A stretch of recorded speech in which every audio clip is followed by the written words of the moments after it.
¿Qué tal? Buen día, ¿cómo estamos? Espero que muy bien. ¿Qué tal? ¿Listos para una lección más de misión y propósito de la iglesia? Vamos a adentrarnos a la palabra del Señor, pero antes de poder explicar lo que sucederá esta semana en los dos videos de esta clase, vamos a orar. Dios, te damos gracias porque tú eres fiel. Y a lo largo ya de lo que es este cuatrimestre, faltan 4 lecciones con esta, y te bendigo, mi Dios, fuertemente. Permítenos en el nombre precioso de Cristo Jesús seguirnos adentrando en tu palabra, seguir conociendo tu verdad, pero más allá de eso, tu corazón, y que entendiendo tu corazón y conociéndolo podamos adecuarnos a él y nos conformemos también en una transformación poderosa a quienes, en lo que estás esperando y en quienes estás esperando que nosotros nos convirtamos. Bendito Dios, te glorificamos, te honramos, te alabamos. Jesucristo, te alabamos y te bendecimos. Gracias por tu sacrificio y Espíritu Santo, te pedimos, muéstranos al Padre. En el nombre precioso del Cristo Jesús. Amén y amén. Bueno, estamos ante una lección en esta clase de misión y propósito de la iglesia, conforme ya lo habíamos explicado en el video anterior o la lección anterior. Estamos analizando a partir de este video premisas, situaciones, no probablemente doctrinas, más bien, como pudiese mencionarlo, añadidos que el libro de Hechos nos pudiese presentar y la vida de los apóstoles nos pudiesen presentar con algunas de sus manifestaciones, con algunos de sus procesos, de sus eventos, de sus momentos en el tiempo de la iglesia primitiva, como se conoce coloquialmente. No obstante, lo dejaré a tu consideración de que a partir de este video tú puedas eh, considerar si es verdad que debemos de hacer o de proyectar como iglesia hoy en nuestros días lo que nos presenta el libro de Hechos, o más bien las diferentes partes que he escogido, espero que de alguna manera un poco sabia, o muy sabia de parte del Señor, obviamente, no por hombre, para que tú puedas tener un contexto mayor de lo que la iglesia en su primer manifestación proyectaba a la sociedad y proyectaba entre sí mismos. Muy importante esto porque lamentablemente a lo mejor perdemos de perspectiva también cómo debemos de impactar nuestras colonias, cómo debemos de impactar nuestra sociedad circundante, cuando no entendemos que el libro de Hechos también nos presenta ciertas claves de interpretación que nos pudiesen decir, así es como podemos impactar, así es como podemos marcar la diferencia. Pero bueno, como te digo, a partir de esta lección, lección número 11, no espero, de una manera radical, no espero que tú eh, o que algún ministro o que algún pastor de forma directa haga o promueva lo que estamos viendo en el sentido estructuralmente doctrinal y de ley sobre la base de una misión y propósito de la iglesia. Lo que significa entonces en esta introducción que los anteriores lecciones, los anteriores videos, considero plenamente que esa sí es una base escritural, doctrinal, de lo que verdaderamente sí la iglesia debe de hacer. Pero cómo debe de cumplir un propósito, cómo lo debe de manifestar, la palabra de Dios en el libro de Hechos, nuevamente te comento, nos presenta algunas claves de interpretación que nos podrían decir, esta es la manera más correcta, esta es la manera más precisa de cómo se debe de manifestar la iglesia en nuestros tiempos. Pero, como es muy, literalmente muy, muy distante a lo que probablemente cualquier congregación estaría haciendo hoy en día, entonces lo presento más bien como premisas a considerar para que tú las evalúes y que al evaluarlas decidas si verdaderamente también son parte de lo que pudiese ser el dogma de fe, de hechos y de manifestación de la iglesia hoy en nuestros días. Hoy en nuestros días, perdón. Entonces, vayamos a la palabra del Señor. Hoy vamos a considerar en este primer video de esta lección número 11 un principio que a la palabra escrita suena muy hermoso. La verdad suena muy bien, es muy atractivo, más sin embargo, podría causar revuelo y situaciones pues difíciles, ¿no? Difíciles en el entendimiento y sobre todo en la práctica, porque créeme que todo lo que el hombre también hace de manera torcida y pecaminosa delante de la presencia de Dios, conforme a la iglesia y conforme al ministerio de Cristo, es sacado también de la Biblia. Entonces, muy probablemente muchas de las religiones y doctrinas y ¿cómo podríamos decir? Incluso formas de gobierno que han habitado este planeta Tierra, se basan en el principio que hoy vamos a examinar. Pero bueno, trataré de ser lo más prudente al mencionarlo, pero también lo más profundo para tratar de desentratejer la verdad oculta de este principio que probablemente a lo mejor añadas o a lo mejor no la añadas al gobierno eclesiástico hoy en nuestros días de la iglesia local. Bueno, vamos a la palabra del Señor. Dice la palabra del Señor en Hechos capítulo número 2 que el Espíritu Santo bajó. Y que al haber bajado este Espíritu Santo, literalmente, eh, pues empezaron a manifestar situaciones espirituales y situaciones sobrenaturales. Tanto que el versículo número 3 les dice que se les aparecieron lenguas repartidas como de fuego, asentándose sobre cada uno de ellos. Fueron todos llenos del Espíritu Santo de Dios. Este versículo lo menciono no por las lenguas repartidas, yo creo que ya he explicado el sentir bíblico escritural correcto con respecto al tema de las lenguas. Pero lo que me llama mucho la atención es que eh, es, es incluyente en el principio que vamos a ver el día de hoy, que fueron todos llenos del Espíritu Santo de Dios. Comienzan a hablar otras lenguas, según el Espíritu daba que hablasen. Moraban en Jerusalén judíos, varones piadosos de todas las naciones debajo del cielo. Y cuando esto fue divulgado, se juntó la multitud y estaban confusos, porque cada uno les oía hablar en su propia lengua. Esto también es muy importante aclararlo, sobre todo si alguien analiza específicamente el libro de Hechos y la manifestación del Espíritu Santo. El evento de las lenguas repartidas, aunque no lo quiero tocar, pero bueno, hay que mencionarlo un poco porque estoy tocando los versículos, es no solamente fue esporádico, no, tampoco fue como de pequeñas chispas o una dinamita que explota y ya no hubo lenguas repartidas. Este evento sucedió de tal manera que como fue divulgado, imagínate que estás en una región en donde incluso llega a haber hasta un día de camino en cuestión de la región, ¿no? Y entonces es divulgada una situación y la gente empieza a reunirse en un mismo lugar para ver qué es lo que está sucediendo.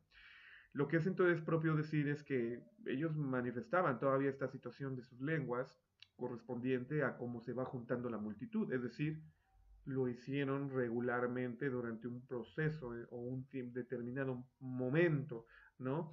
Y los que les oían hablar estaban atónitos y maravillados porque les oían hablar en su propia lengua, que también es pues, muy importante, que que no entendamos que son balbuceos, que son palabras no entendibles aparentemente a lo mejor o no inteligibles, perdón, para el ser humano, porque la realidad es que estos en particular, esta manifestación muy particular de Pentecostés, hizo que los demás que hablaban otros idiomas humanamente hablando estuvieran atónitos y maravillados porque hablaban en su propia lengua. Esto es muy, muy importante al mencionarlo.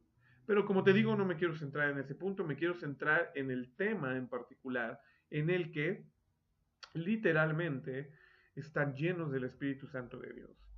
Y por obviedad que esa llenura también se mantuvo y se permeó al primer grupo eclesiástico de personas que ya estaban en Jerusalén. Muy, muy importante esto en particular, ¿no? Si quieres saber un poquito de más fuerza, en el versículo 9 se menciona que partos, medos, elamitas, los que habitaban en Mesopotamia, en Judea, en Capadocia, en el Ponto y en Asia, es decir, había todavía más personas alrededor. Y yo te puse como ejemplo un día de camino, pero estamos hablando de muchos días de camino incluso, y que ellos seguían manifestando estas lenguas, los de Frigia, Panfilia, en Egipto incluso, y en partes de Libia, que está más allá de Cirene, romanos extranjeros, tanto judíos como prosélitos, cretenses y árabes, oían hablar a estos pentecosteses, ¿no? Si los podemos catalogar como algunos religiosamente los catalogan en denominación, los oían hablar en sus propias lenguas. Así que es muy importante, en verdad, que entendamos que ellos literalmente estaban mmm, manifestando una situación en donde el ser humano estaba escuchándole en sus propias lenguas. Muy, muy, muy, muy importante en verdad esta manifestación. ¿Por qué? Porque creo que genera un principio. Este es el principio que voy a empezar a manifestar. Y estaban todos atónitos y perplejos, perdón, diciéndose unos a otros, ¿qué significa esto? Unos se burlaban y decían, no, no, no, simplemente están borrachos y hablan lo que aparentemente escuchan o dicen, no, no, no. La realidad es que Pedro inmediatamente se pone de pie y dice, no, no estamos borrachos, no tiene nada que ver con eso, sino que más bien hubo un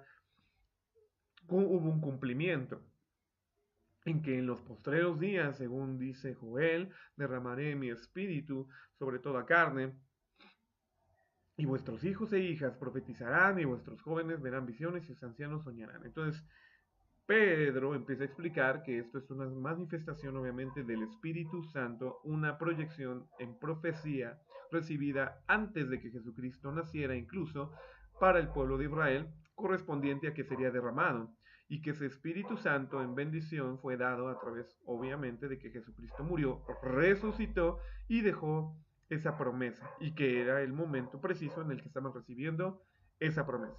Muy importante, ¿no? Pero algo que empezó a producir si entendemos en claves de interpretación, lo que el versículo nos está diciendo o está empezando a mencionar, es que empezó Dios entonces a unificar. Y esto es muy bendito, ¿por qué? Porque yo lo relaciono fuertemente, este pasaje en particular del segundo capítulo del libro de Hechos, correspondiente a la manifestación del Espíritu Santo, yo lo relaciono con la división que Dios creó con respecto a la Torre de Babel. Cuando uno recuerda el momento de la Torre de Babel en el libro de Génesis, la Torre de Babel es un proyecto humano para querer alcanzar a Dios. Si algo lo pudiese resumir en pocas palabras, podría decir francamente, fácilmente, que la Torre de Babel fue un proyecto humano para querer alcanzar a Dios. Pero en esa proyección, Dios se da cuenta que la potencia del ser humano es tal, porque así se afirma en Génesis, que dice, bajemos y confundamos sus lenguas, no vaya a ser que alcancen su propósito.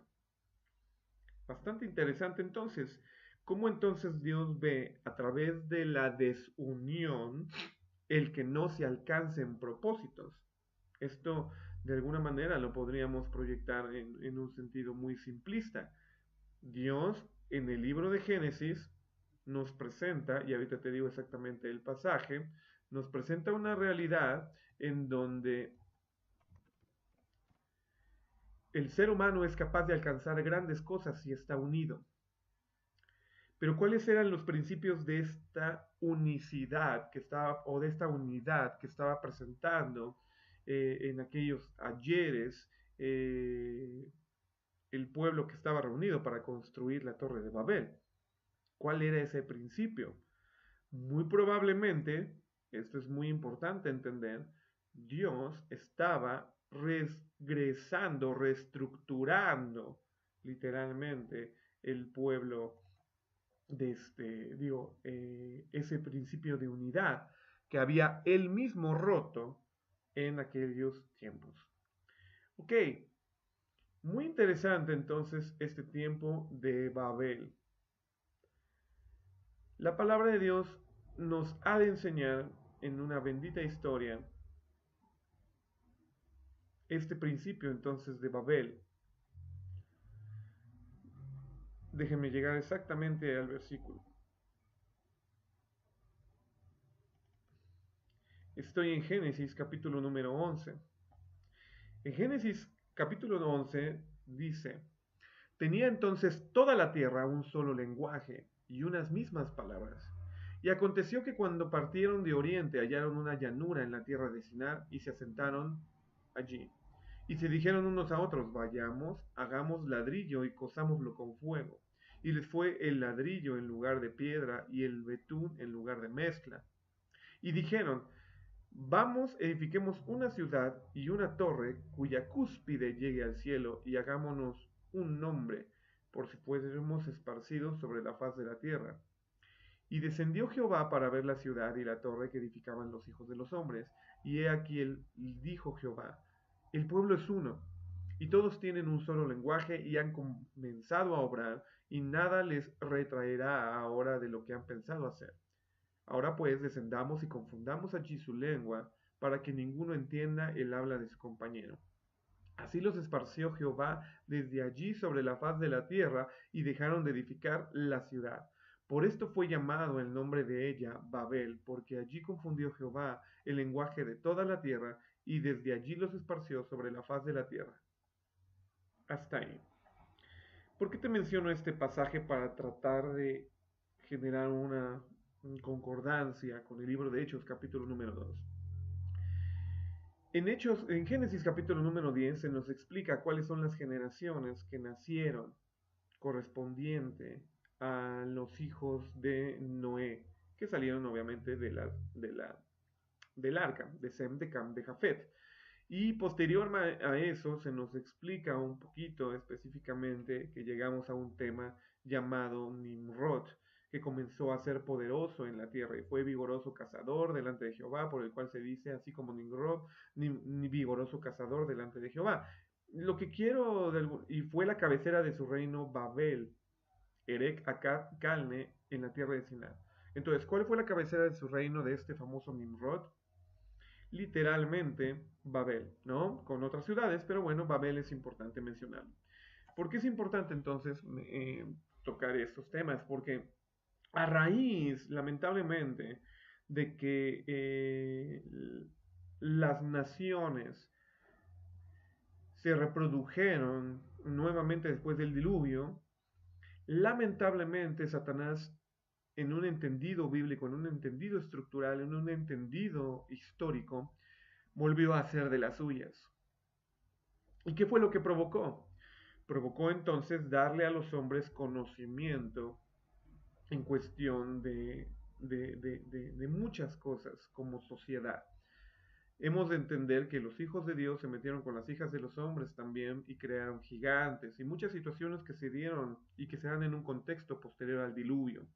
Entonces, ante estas situaciones, lamentablemente, lo voy a generalizar así, lo que podemos encontrar con respecto a la ciudad de Babel es, y al pueblo de Nimrod y a la fuerza del liderazgo y gobierno que Nimrod, ya tenía en los tiempos antiguos, era un gobierno literalmente encaminado por la maldad, no hacia la maldad sí como correspondencia del fruto, pero más bien encaminado por la maldad, porque podríamos decir fuertemente que tenía los principios de gobernatura de lo que no procede delante de Dios.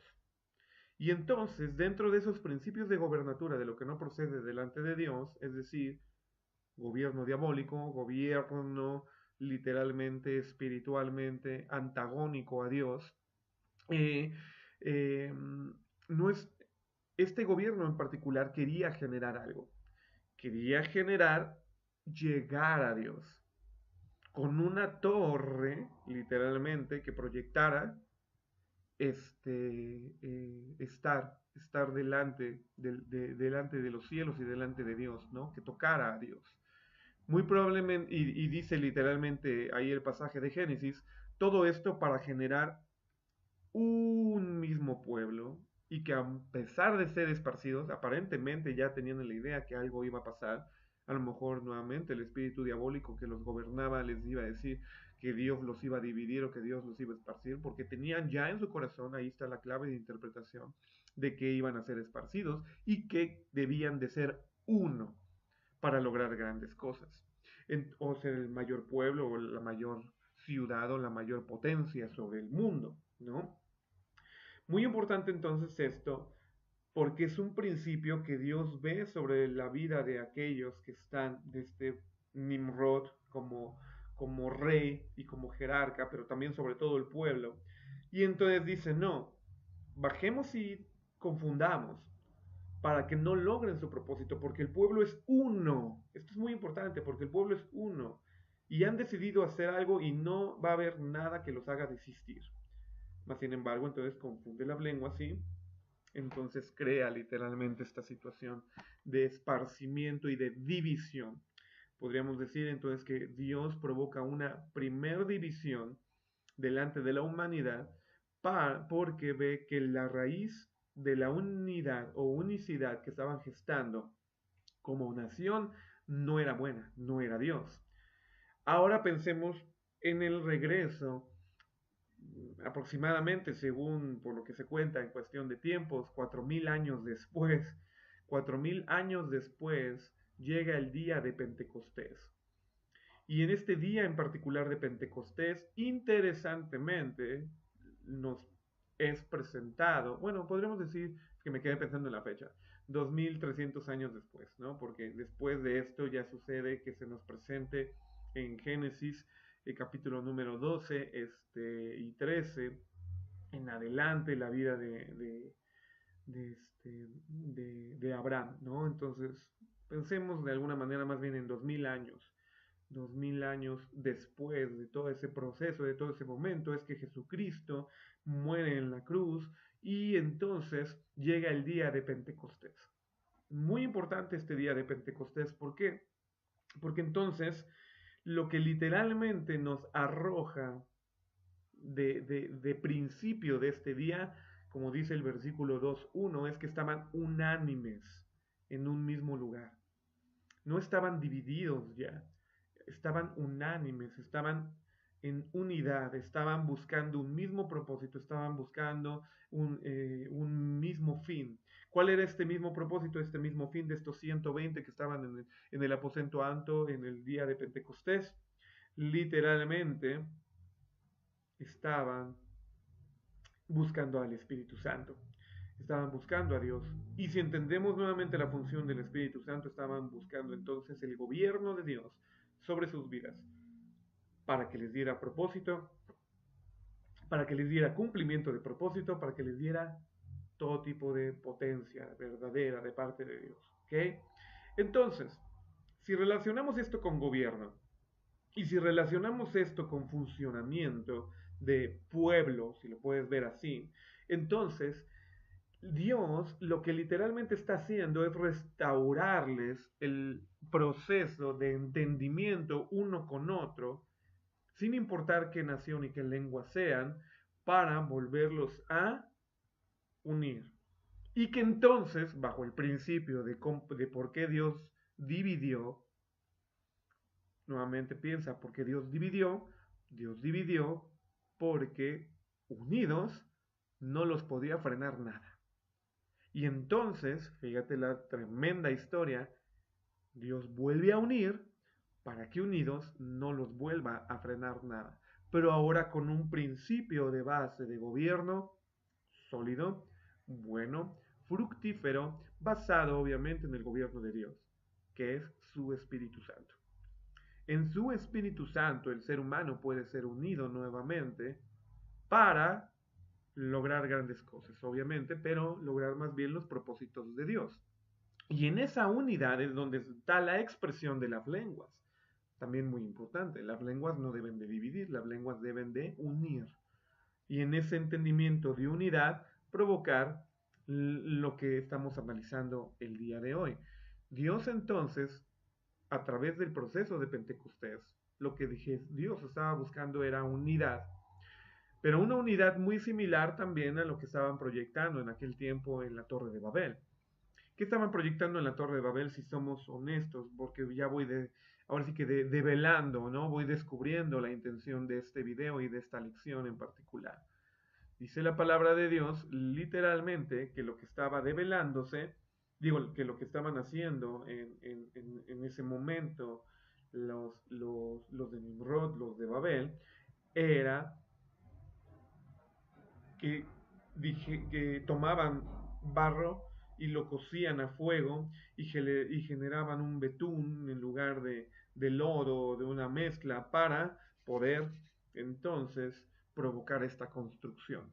Lo cual implica que entre todos, literalmente, ponían de sí, económicamente hablando, materialmente hablando, de esfuerzo en ese sentido práctico, ponían de todo y ponían todos en la misma situación correspondiente para lograr ese fin.